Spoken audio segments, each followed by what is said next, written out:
Voilà, j'espère qu'on m'entend bien. Je n'ai pas une très bonne voix, vous savez. Quand j'étais jeune, je pouvais crier fort. Aujourd'hui, je crie moins fort depuis quelques temps. La voix, elle a un petit peu vieilli. Donc on fait avec ce qu'on a, parce que nous savons que ce n'est pas avec ce qu'on a qu'on peut faire quelque chose, c'est avec ce qu'on reçoit.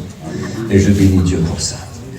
Elle est belle votre salle. Là, nous, on est en train de refaire la salle chez nous, mais je ne vais pas prendre une photo de celle-ci parce qu'ils ne vont pas être contents de leur salle. Mais je bénis Dieu quand même, de tout mon cœur. Je vois que l'œuvre de Dieu ne fait que prospérer partout. C'est beau. On ne peut pas arrêter l'œuvre de Dieu. Parce que si cette affaire qui vient de Dieu, on ne pourra jamais l'arrêter. Ce n'est pas possible. Et nous savons que cette affaire vient de Dieu. Voilà, je suis vraiment content d'être avec vous. C'est pour moi un privilège, un grand privilège que vous me faites. Merci à vos conducteurs et merci aussi à vos prières. Je pense que la mission, on l'a fait ensemble. Ça dépend des prières, ça dépend des désirs, ça dépend du cœur. Tout vient du cœur et voyez-vous, lui juge selon le cœur. Il ne juge pas selon nos capacités, mais il juge selon notre cœur. Et si notre cœur veut être béni, on sera béni. Amen. Si vous comptez sur le prédicateur, vous allez peut-être perdre votre temps. Mais si vous comptez que Dieu va bénir le prédicateur, alors ça c'est une autre affaire. Dieu fait ce qu'il veut, il donne ce qu'il entend. Je voudrais vous dire qu'il n'y a aucune prière qui est jetée au panier avec le nôtre. Jamais. Dans le ciel, il n'y a pas de poubelle. Les prières, ils s'en aspergent, ils s'en arrosent. C'est pour lui le plus beau et le plus doux de tous les parfums. Et quand nous prions et que nous pleurons, il recueille ses larmes-là. Et il les met dans son outre. Il les oublie jamais. Il les garde. Elle ne se dessèche jamais. Il a vu nos pleurs. Il a vu nos pleurs. Il a entendu nos prières et son parfum. C'est un parfum qui est bon pour l'éternité. Quand nous verrons Jésus, on va sentir une odeur incroyable. Souvent, nous recevrons son odeur à lui, mais on va sentir une odeur incroyable. C'était toutes nos prières qu'il n'avait jamais oubliées. Parce que la Bible dit que Dieu n'est pas ingrat pour oublier le mal qu'on s'est donné et l'amour qu'on a manifesté pour les saints. Jamais, jamais, jamais, jamais. Et ça, c'est très important. Dans la parole de Dieu, vous savez, je ne lis pas trop parce que j'ai un petit peu des soucis avec les yeux. Même les yeux ont vieilli, vous vous rendez compte, vous, quelle affaire, J'écris un petit peu ici plus grand, et puis si je ne lis pas, ça va m'arranger. Ça se trouve dans un Chronique au chapitre 4, à partir du verset 9, à partir du verset 9. Et nous est parlé d'un homme dont la naissance a été très difficile. Très difficile. Et puis quand sa maman, elle l'a appelé du nom de Chapé, qui signifie douleur. Douleur, douleur. Il doit avoir quelque chose de particulier parce que plus tard vous verrez que dans sa prière, elle avait certainement un très grand handicap. Une maladie, certainement une infirmité, certainement quelque chose qui n'était pas comme tout le monde. Elle a appelé douleur en lui disant « Qu'est-ce que tu vas souffrir, mon fils? Qu'est-ce que tu vas souffrir ?» Et puis, c'est certainement le droit d'aînesse, c'est-à-dire le premier-né. Il est écrit qu'il est quand même le plus considéré de ses frères. Il n'a peut-être pas l'apparence qu'il aurait dû avoir, mais il avait certainement, écoutez, quelque chose de très particulier. Il avait un caractère et certainement une intelligence supérieure. Mais on est obligé de se dire qu'il a eu du mal à se convertir. Il a eu du mal à se convertir. Il semblerait qu'il a tardé à se convertir. Peut-être que dans sa colère, on s'étonne des fois qu'un homme comme Zachée, qui ait pu devenir un publicain, un homme dur. Si vous ne payez pas ce que vous devez à Rome, il aurait pu très bien, lui, il avait le pouvoir avec des Roms, même pour que vous allez sur une galère, vos fils, qui pouvaient y aller, et même votre mari. On ne comprenait pas pourquoi il a pu être ça, mais il dit que ce fut un homme de petite taille, une petite taille. Et quand on appelait les hommes de petite taille ou les hommes de grande taille, on parlait de géants. Et on pense que ça serait certainement un nain. Et qui, à cette époque-là, c'était une époque un petit peu spéciale, parce que ceux qui naissaient avec une tare, avec une tache, avec une infirmité, et ils étaient aveugles, sourds, muets. Souvenez-vous quand Jésus passa dans le livre de Jean, et au verset 9, il est écrit que quand les disciples passèrent, ils virent là près du temple un aveugle né. Et puis ils ont dit à Jésus, mais qui a péché pour qu'il soit né aveugle? Lui ou ses parents? Et Jésus dit, ce n'est pas que lui a péché ou ses parents ont péché. C'est afin que la gloire de Dieu se manifeste. Et puis voici que le Seigneur l'a guéri. Alors il pouvait rentrer dans le temple. Et puis il y aurait tant d'expériences comme ça dans la parole de Dieu qui est dit. Mais souvent on vivait dans la honte parce que de telles personnes ne pouvaient pas rentrer au temple. Alors j'imagine la honte pour un droit d'aînesse qui devait présenter pour ses frères, on ne rentre pas dans tous les détails. Mais quelle tristesse, quelle tristesse, quelle tristesse. Et il va grandir comme ça, très Zaché, il va devenir un méchant, un traître, un collaborateur, comme en 1940-45, on aurait collaboré avec les Allemands. C'était comme ça. Donc il était haï de tous. Les gens désiraient sa mort. Mais on ne peut pas toucher ces gens-là du temps de Rome. C'est Rome qui dit « tu meurs ou tu ne meurs pas ». Saul de Tarse pouvait le faire, parce qu'il avait un titre de citoyen romain, un droit un petit peu à part, comme les gradés, comme les grands. Voyez-vous, je ne sais pas comment il a eu, vu qu'il était juif, mais il a eu de son père qui était juif aussi, puis pharisien en plus. Qu'est-ce qu'il a fait? Qu'est-ce qu'il a fait son père? Je n'en sais rien, je n'en sais rien. Est-ce qu'il a rendu de grands services? Est-ce qu'il a sauvé la vie d'un très grand? Est-ce qu'il fut récompensé? Je n'en sais rien du tout. Mais voici, lui, comme son père, il a le titre de citoyen romain. C'est-à-dire que lui, il a le droit de mettre à mort. C'est incroyable. Ce que le Sanhédrin ne peut pas le faire, ce que le grand souverain sacrificateur du temps, je dis bien du temps de Rome, ils ont été pendant près de 500 ans en tout asservis par Rome. Alors quand on réfléchit bien, quand on regarde ça, eux ils ne pouvaient pas le faire, mais lui il pouvait le faire. Donc Zaché, lui, on ne peut pas le mettre à mort, c'est pas possible. Il travaille pour Rome, c'est différent. Et puis il est devenu méchant, on s'est moqué de lui, on ne dit pas qu'il est marié, on ne dit pas qu'il a d'enfant, il n'en a pas, il n'en a pas, il n'a rien. Il n'y a eu que des moqueries, que de l'humiliation. On parlait tout à l'heure comme les enfants sont méchants, comme les enfants sont durs. Un peu plus moqueurs que les enfants. Mais à cette époque-là, ce n'était pas seulement les enfants, c'était les grandes personnes aussi. Parce que c'était comme une malédiction, c'était de cette façon-là. C'est dur pour eux. Imaginez la colère, la haine et tout ce qui s'ensuit. Bon, allez. On ne rentre pas dans tous les détails, mais on sait que Zaché, il va voir que Rome, ce n'est pas ses amis, ce sont ses maîtres. Et puis un traître qui travaille pour vous, qui travaille pour un autre, il est haï, il est aimé de personne. Donc c'était pas un homme intéressant, mais c'est tellement très intelligent, très capable. Comme j'avais, j'en suis persuadé. Et j'avais quelque chose qui n'est pas comme tout le monde, il en souffre. Il en souffre. Il n'a pas fait du mal comme Zaché a fait, mais ce qui est particulier, c'est qu'on ne le voit pas se convertir. C'est déjà un homme, Jabé c'est un homme. C'est Jabé. C'est-à-dire que dans toute écoutez, son enfance, quand il va devenir dans l'adolescence et quand il va devenir un homme, on ne dit pas non plus qu'il est marié. Il est bien possible qu'il n'est pas non plus marié. Peut-être que son état, la vision qu'il offre, l'aspect qu'il offre, eh bien, ça ne marche pas. Il n'y a rien qui marche. Pour Jabé, il n'y a rien qui marche. Il n'a pas faim, il n'a pas soif, il est grand. C'est le plus considéré de tous ses frères, c'est pas rien. Mais voilà. Il n'est pas comme personne, il n'est pas comme tout le monde, il est à part, il est isolé, il n'a pas les mêmes privilèges, il n'a pas les mêmes regards. On le flatte si on a besoin de lui, c'est possible aussi. Mais voilà, rien de plus. Un jour, il se rend compte, tel que Zaché, qu'il a besoin de Dieu. Il a besoin de Dieu. Et Zaché a besoin de Dieu. Et si dans tout Jéricho, on ne fait pas attention à lui, à part deux aveux qui feront attention à lui, écoutez, ben lui, personne ne fait attention à lui. Malgré qu'il est fort. Donc il s'est rendu compte qu'il était seul. Il se rappelle certainement, un homme comme Zaché va se rappeler des beaux cantiques qu'il a entendus. De la parole de Dieu qu'il entendait quand il était petit, parce que ses parents sont juifs. Mais quand on est publicain, même vos parents vous tournent le dos. Vous n'avez plus rien. C'est dur. J'avais bien sûr qu'il était aimé. Il est considéré par sa famille et sa mère-même. Sous ça, on le sait. Mais il n'est pas comme tout le monde. Il se dit, je vais prier. Et d'un coup, il dit, je vais prier. Puis il va donner des conditions à Dieu. Pas des conditions comme vous croyez, mais un engagement. J'ai besoin de toi. J'ai besoin de toi. Je ne veux plus passer dans la honte. Telle que Anne. Est-ce que vous vous rappelez de Anne? Anne, c'était la femme de Elkanah, si je ne me trompe pas, c'est ça. Hein? Et puis la particularité, c'est qu'elle n'avait jamais eu le plaisir d'embrasser un fils. Et pour elle, c'était une chose terrible, parce que là, elle s'appelait la servante du Seigneur. Elle se faisait appeler la servante de Dieu. Quand elle se présentait devant Dieu, elle disait que je suis ta servante. Elle aimait véritablement Dieu. Elle ne s'est jamais irritée non plus, jamais. Mais pas avoir de fils, pas avoir d'enfant, c'était aussi un signe d'handicap terrible. Et puis elle souffrait. C'était une honte.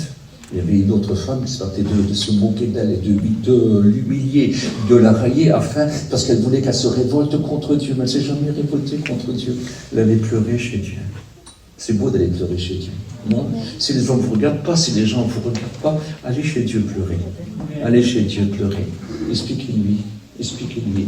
Dieu a besoin d'une dame comme ça. Il a besoin d'un Zachée comme ça. Et il a besoin d'un Jabé comme ça. Il aurait tellement des choses à dire. Le temps nous manquera. Et puis, il faut surtout se préparer pour la réunion ce soir. Parce que je crois que ce soir, on aura une bonne bénédiction. Est-ce que vous croyez bien?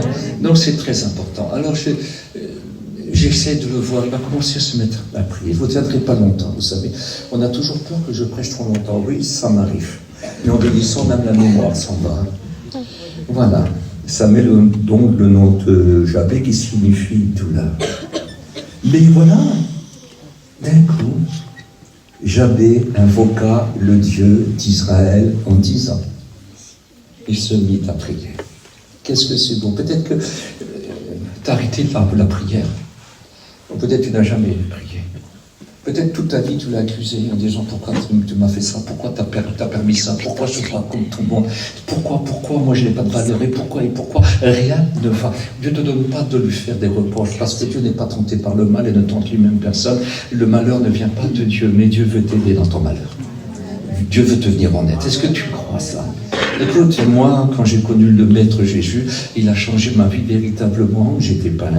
J'avais un aspect comme tout le monde, mais mon cœur était triste, mon cœur était malheureux, vous savez. Mon cœur était malheureux. Ceux qui se suicident ne sont pas souvent des gens vilains ou des gens pauvres ou des gens qui ne sont pas intelligents. C'est des gens qui ont des peines intérieures, qui ont des chagrins intérieurs, qui font des dépressions intérieures. Et ça, c'est très, très grave. Et puis, ils vont jusqu'à se suicider, alors qu'ils ont même de la gloire, qu'ils ont de l'argent, qu'ils sont beaux, qu'ils ont tout pour vous. Allez vous demander pourquoi une dame comme Dalida est allée se suicider. On ne comprend pas. On ne comprend pas. Mais c'est comme ça. C'est comme ça. Et puis, au mieux d'aller se suicider, c'est pas mieux d'aller chez Dieu? Amen. Non? Une fois, je vais donner un petit témoignage. Je vais travailler, et puis je rentre dans une maison, pour ceux qui connaissent, c'est un très très beau pays. Comment il s'appelle encore? Ça y est, ça m'échappe. Bon, tant pis, c'est le pays où vivait M. Georges Brassens. Un beau petit village, peut-être pas pour tes cotons, tu dois savoir. Hein? Comment? Non, c'est pas à 7. Il avait une maison en Bretagne, les Ardrieux, un nom bizarre. Bah non, plus beau, ça, plus tout beau, vraiment plus beau. Tout petit, mais alors une merveille. Et puis il y avait une petite église, bien sûr, une petite église comme on voit dans tous les villages, et puis je toque cette maison-là, et puis je lui propose ce que mon travail fait, et elle me dit, je sais pas, puis elle pleure, mais pourquoi vous pleurez? Elle dit, il m'est arrivé ça, il m'est arrivé ça, il m'est arrivé ça. Je ne peux pas vous dire les malheurs qu'elle a dit, c'était beaucoup trop grand, je ne suis pas là pour vous attrister. Et puis, je parle avec elle comme ça, et je dis, moi, écoutez, je connais quelqu'un, madame, qui peut vous aider, qui peut vous venir en aide, quelqu'un qui m'a aidé à moi, il peut le faire pour vous, mais dites-moi qui. Je dis, c'est Jésus, madame. Et j'ai parlé du Maître pendant quelques temps, peut-être pendant une demi-heure. À la fin, elle dit, venez, monsieur. Puis dans ce grenier, elle avait préparé une corde pour se prêcher, pour se tuer juste avant que je sonne à la porte. Le Seigneur est venu à son secours. Je voulais mourir. Et les gens veulent mourir. Les gens veulent mourir. Et puis, bien sûr que Jabé ne voulait pas mourir, mais il a compris que pour pas mourir pour cela, pour changer de vie, pour avoir une vie meilleure, que tout devient nouveau, une vie qui a de l'espoir, une vie qui a un but. Écoutez, eh bien, il a compris qu'il faut invoquer le Dieu de ses parents. Il a compris qu'il faut invoquer le Dieu de son pays. Ne plus être en colère. Il croyait que Dieu existe, mais il n'en parle pas. Zachée sait très bien que Dieu existe, mais il n'en parle pas. Mais ils savent tous qu'un Messie devait venir. Un homme comme Zachée savait que le Messie devait venir, qu'il devait tout dire. Et puis il y a même un autre pharisien, un autre publicain qui s'était converti, qui est devenu son apôtre et qui est avec lui dans la troupe. C'est pas tellement loin de là-bas. Zachée est chef des publicains, l'autre était un publicain. Il s'appelait Lévi, qui est devenu l'apôtre Matthieu. Il dit, comment ça se fait? Lui, il est comme moi. Il me ressemble. C'est un homme de mauvaise vie, qui a méprisé Dieu, mais pourquoi? Il s'est passé quelque chose. Il voulait savoir qui était Jésus.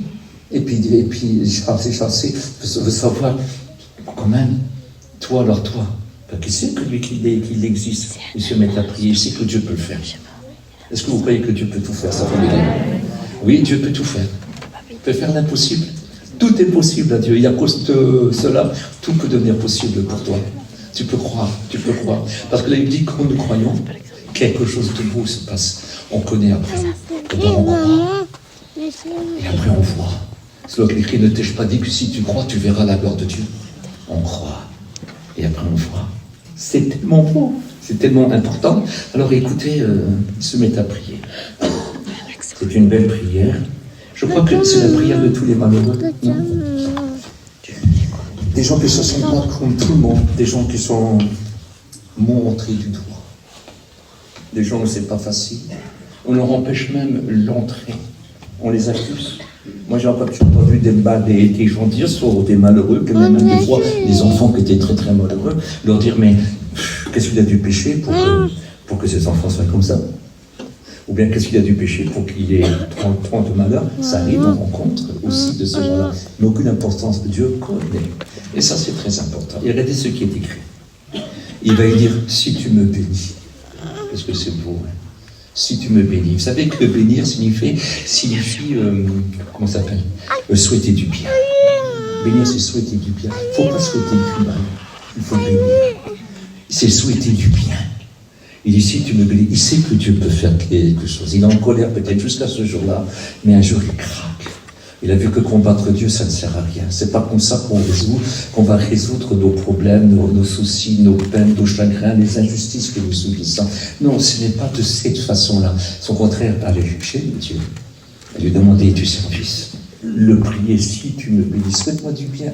D'abord, il comprend une chose. Parce que sa bouche déclare, son bras l'accomplit. Est-ce que vous croyez que Dieu est capable de faire ce qu'il dit? Amen. Est-ce que vous croyez que Dieu peut tout faire? Il est écrit dans la parole de Dieu que nous pouvons lui demander. Il peut nous exaucer, mais bien plus encore. Il peut nous donner ce que nous ne pensons pas. C'est-à-dire au-delà de ce que nous demandons. C'est-à-dire qu'aucun cerveau n'est capable de dire ce que Dieu est capable de faire. Dieu peut tout faire. L'apôtre Paul, quand il a monté au 3e ciel et qu'il a vu quelque chose, il ne peut pas décrire. Il ne peut pas décrire ce qu'il voit, il ne peut pas dire ce qu'il a entendu, parce que sur la terre, ça n'existe pas. Il n'y a pas de langage pour l'exprimer. Et là-bas, c'est une autre affaire, c'est un autre monde. Un monde inconnu. Et je vais vous dire une chose, là-bas, tout est vivant. Tout est vivant. Il n'y a rien qui vieillit. Il n'y a rien qui passera. Tout ce que vous voyez est vivant. Et toutes les paroles que vous entendez sont éternelles. Et ça, c'est quelque chose d'extraordinaire. Il va dire, si tu me bénis. Si, mais il y a le mot si. Il va dire, si tu me bénis, je vais faire ça. J'agirai comme ça. Je serai cet homme-là. Si tu me bénis. Alors il va lui demander après, quelle est la bénédiction qu'il voudrait. Non? Parce que quand il dit, si tu me bénis, c'est dans le sens, je sais que c'est par grâce, c'est bien. Je sais que je ne le mérite pas. Or, si tu veux me bénir, je vais te dire ce que j'ai envie, ce que je demande. Est-ce que tu voudrais, dans cet après-midi, lui dire, Seigneur, je sais que tu peux me bénir, mais j'ai besoin. Parce que la bénédiction, c'est un miracle. Je recommence. La bénédiction, c'est un miracle. C'est ce que personne ne peut donner. Le meilleur des pères, la meilleure des mères, le meilleur fils. Personne ne peut donner ça. Ni l'argent, ni l'or, ni la pauvreté, ni la bonne santé, ni la maladie. Personne. C'est un cadeau. Elle porte un nom, c'est la grâce. Cadeau immérité. La grâce porte un nom, la parole de Dieu. La grâce porte un nom, la source de vie. Écoutez, elle porte un nom, source du salut. Car la grâce, source de salut, a été manifestée. Mais pour obtenir cette grâce, regardez ce continue. Elle nous exhorte à renoncer au mal, à renoncer à l'impiété. Dire, ne sois plus irrité contre moi. Ne m'attaque plus. Ne m'accuse plus. Je ne suis pas l'auteur de tes mots, mais moi je peux intervenir. Je peux te bénir. Est-ce qu'il y a une différence? Il y a une différence. Elle dit, si tu me bénis, regarde ce que je voudrais. Écoute, que tu étendes mes limites. Oh, qu'est-ce que c'est beau. Ces limites sont trop limitées. Je recommence. Si tu te rends compte que tes limites sont trop limitées, cela veut dire que tu as beaucoup besoin de Dieu. Tu as trop de limites. Tu as fait des bons projets, tu fais des bons projets, tu voudrais faire ça, mais il y a des limites que Dieu seul peut faire et qui peut te faire avancer. Est-ce que tu comprends? Il y a des limites où tes forces sont d'intelligence, même ta gentillesse, si tu en as. Écoute, même si tu serais le meilleur chrétien, même si tu serais un prophète, même si tu serais un apôtre, tu as des limites. Et pour ça, tu as besoin de limites. Premièrement, il faut que tes limites ne s'arrêtent pas.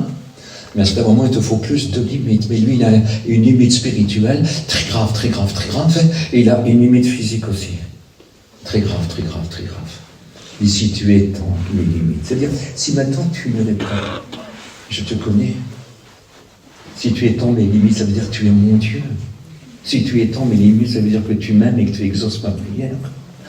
Si tu étends mes limites, si je sors de cette affaire-là, de cette impasse, je suis dans une impasse, on dit, je ne peux pas m'en sortir. Dégage toutes ces choses-là. Enlève tout obstacle. Mais quelle importance! Si tu étends mes limites, il y a sa conversion, mais si tu étends mes limites, je pourrais agir, je pourrais vivre. Écoute, étends mes limites. Ça va trop mal. Peut-être même il demande la guérison, là. La guérison, carrément. Parce qu'il voudrait bien aller au temple, lui aussi. Hein. Il voudrait bien rentrer dans le temple et chanter des cantiques, mais il ne peut pas. Il n'a pas le droit. Je ne sais pas si vous réalisez ça. Parce qu'il ne peut pas. Il y a des limites, il s'appelle douleur. Sa mère ne pouvait pas donner un autre nom que douleur. Je ne sais pas si vous réalisez. Une maman, elle ne peut pas dire ça sur son fils, mais c'est plus fort qu'elle. Elle appelle douleur, parce que ce sera une douleur pour elle aussi, mais une douleur surtout pour son fils. Et une maman, écoutez, même si tout le monde rejette son fils, la maman aime toujours son fils, et elle pleure sur sa douleur. On l'appelle douleur. Quelle importance. Et nous avons une autre maman, qui s'appelle la parole de Dieu. Non? Nous avons été donnés à Dieu, nous avons né pour Dieu grâce à cette parole vivante et permanente. Ça, c'est une autre maman, c'est une bonne maman. Et pour ça, il faut aller vers elle, parce que c'est... Écoutez, ces moments-là, il s'appelle aussi Jésus, la parole de Dieu. Jésus, c'est la parole. Il faut aller là.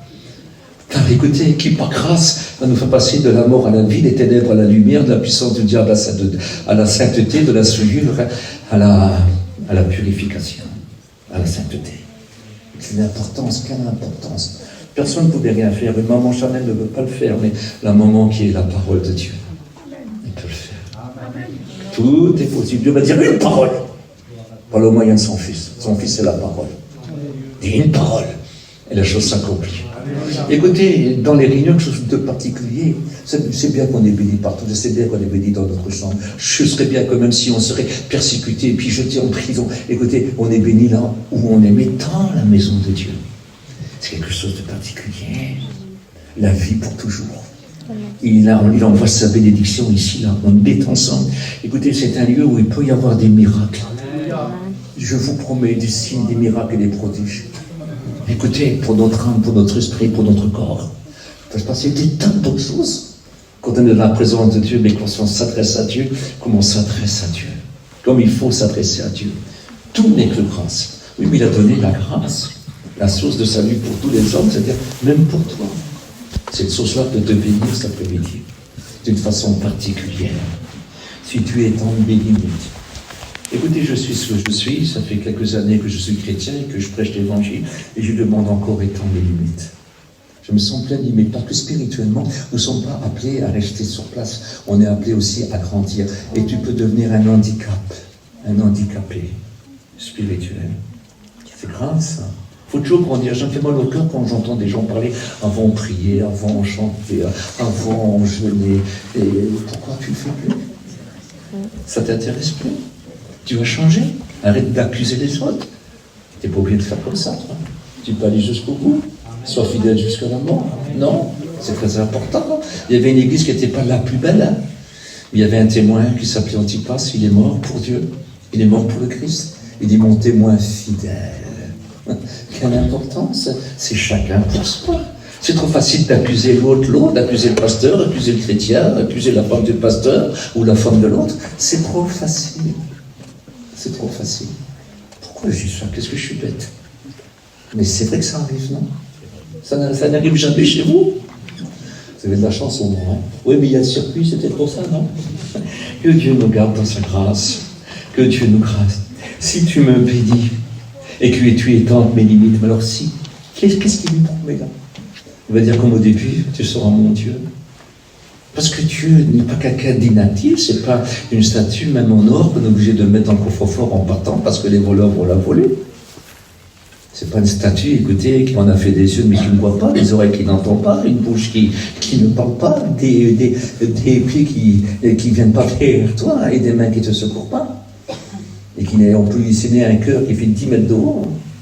C'est pas un cœur qui sait t'aimer. Non, c'est la porcelaine, ça tombe au bas de la commode, et ben elle est morte. Elle part en 1000 morceaux. Si elle est en bois, elle peut brûler. Là, c'est une autre affaire. Ce sera mon Dieu. Le Dieu des miracles. Le Dieu des miracles. Il va dire, si ta main est avec moi, si je suis plus solitaire, si je suis plus sans soutien, si je suis plus, écoutez, sans aide, il dit, fais-moi connaître tous tes besoins. Tous tes besoins. Fais savoir à Dieu tous tes besoins. Quand il dit prier sans cesse, ne croyez pas c'est prier 24 heures sur 24. Hein. Non, c'est pour les plus petites choses, lui demander. Les petites choses comme les grandes choses. Parce que les petites choses qui ne marchent pas, c'est ces petites choses-là qui s'agrandissent, et puis qui nous éloignent de Dieu. Même dans les plus petites choses. Dans les plus petites choses. Vous savez quand je perds quelque chose? Parce que je perds tout le temps. Alors je prie avant de chercher, et puis je trouve. Je vous promets, si je perds mes clés, ou ceci, ou mon peigne, ou le téléphone là-bas, mais ça va dans tous les coins, on le retrouve un petit peu tout partout. Alors je prie, Seigneur, s'il te plaît, rends-moi mes affaires. mais c'est bien les plus petites choses. Parce que je sais que si je prie, je vais les retrouver. C'est magnifique, hein? Alors que ce soit dans les grandes choses, c'est pareil. Quelque chose d'inutile, il est encore prêt à nous aider. Non? Quelque chose de très important. Si ta main est avec moi. Écoutez, c'est plus qu'une main que le Seigneur nous offre. Il nous a gravés dans la main de son Père. On est sertis dans la main de son Père. Est-ce que vous savez qu'on est le plus beau de toutes les pierres précieuses? Au-delà, parce que nous valons plus cher que toutes les pierres précieuses. Plus cher que l'or et l'argent. Beaucoup plus cher. On est estimé au prix divin. Dieu a donné son Fils pour nous. Dieu est mort pour nous. Son Fils qui s'appelle Dieu, au commencement était la parole, et la parole était avec Dieu, et la parole était Dieu. Et sa main s'appelle aussi Dieu.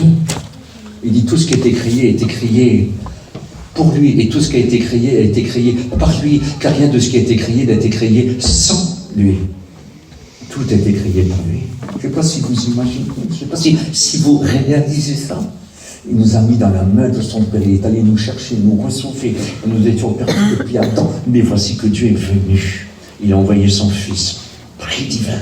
Il est venu et puis il a payé notre châtiment. Il n'est pas seulement venu pour faire des miracles et des prodiges, c'était la chose la plus facile. Il le faisait afin que nous croyions qu'il était le Fils de Dieu. Écoutez, c'était la chose la plus simple pour nous.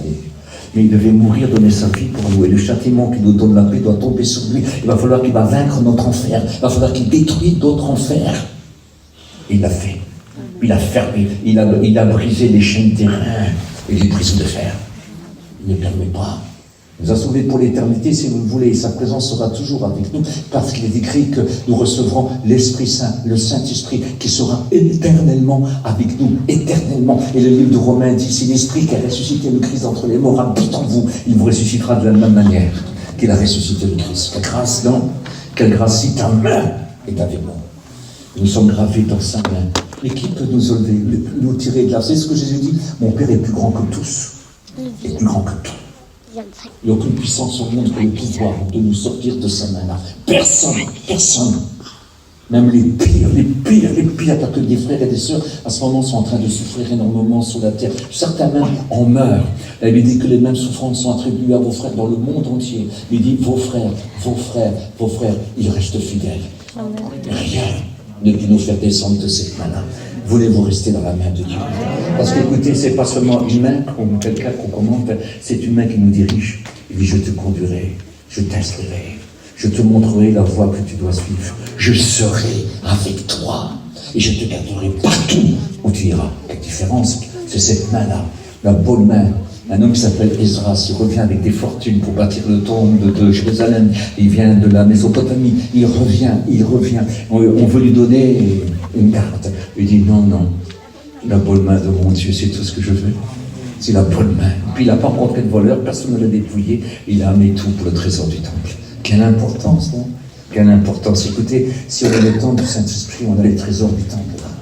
Et quand nous marchons avec ce trésor-là, la bonne main de Dieu, c'est celle qui nous garde. Il avait les trésors du temple. Et nous sommes le temps du Saint-Esprit. Là, il y a des trésors. Parce qu'il y a les sentiments de Christ, il y a le Christ. Nous sommes le temple du Saint-Esprit, l'habitation de Dieu. Mais quelle importance, nous sommes le temple de Dieu. Quelle importance. Est-ce que vous êtes d'accord avec moi? On continue? Parce qu'il y a la réunion ce soir. Et si tu me préserves du malheur? C'est beau, ouais. Si tu me préserves. Il n'y a que le malheur, mais que le malheur. Et si tu me préserves du malheur, et que je ne sois plus dans la souffrance. Vous voyez qui souffrait? Oui, c'était un malheureux. Si tu me préserves du malheur, j'en ai marre du malheur, Seigneur. J'en ai marre, Seigneur. Je n'en veux plus. Je peux dire, pardonne-moi de t'avoir demandé avant, pardonne-moi de t'avoir irrité, pardonne-moi d'avoir mal parlé sur toi. Mais je demande une chose, bénis-moi, bénis-moi, étends mes limites.